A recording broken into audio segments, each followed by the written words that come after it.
In every war and every battle, there are heroes and villains, victories and losses. There are few men who are remembered as suffering such a brutal military defeat as Lieutenant Colonel George Custer in what would become one of the most controversial events in early American history, the Battle of Little Bighorn. George Armstrong Custer was born December 5, 1839, in New Rumley, Ohio. His parents were extremely outspoken about their views, and George had very strong political ideals at a very young age. He attended school and had a short run as an elementary teacher, but decided to join the military and attend West Point Military Academy instead on July 1, 1857.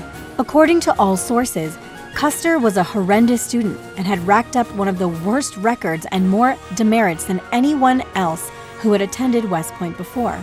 Usually, someone with his background would have received a post in the middle of nowhere and get a dead-end career, but the Civil War had just broken out and the military needed officers. Custer was commissioned as a second lieutenant assigned to the 2nd U.S. Cavalry and saw his first action during the Battle of Bull Run in July of 1861. The Civil War continued. Abraham Lincoln's Union against Jefferson Davis, Stonewall Jackson, and the Confederates, and Custer took part in several notable events including the Battle of Gettysburg, Yellow Tavern, and the Third Battle of Winchester. It was said that Custer was brave, honorable, and loyal. Custer's brigade lost over 250 men at Gettysburg, which was the highest loss of any Union cavalry brigade, but was promoted to Major General for his heroics and actions during the war. He wasn't even 25 at the time. Custer was present for the end of the Civil War on April 9, 1865, when General Robert E. Lee surrendered to Ulysses Sr. Grant at the Appomattox Courthouse in Virginia after 4 bloody years.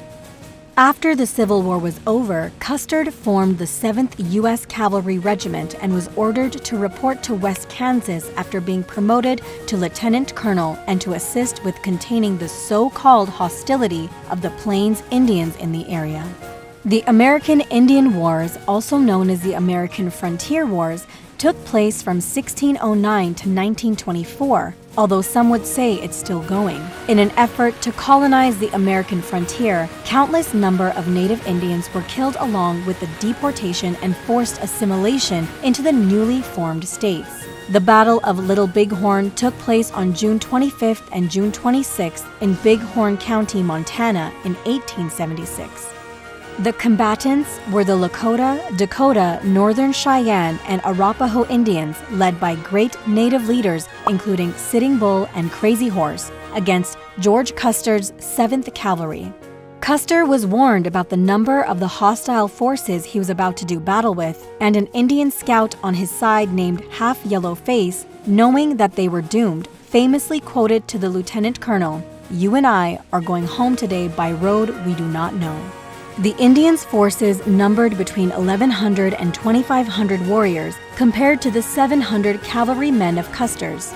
The cavalry was demolished.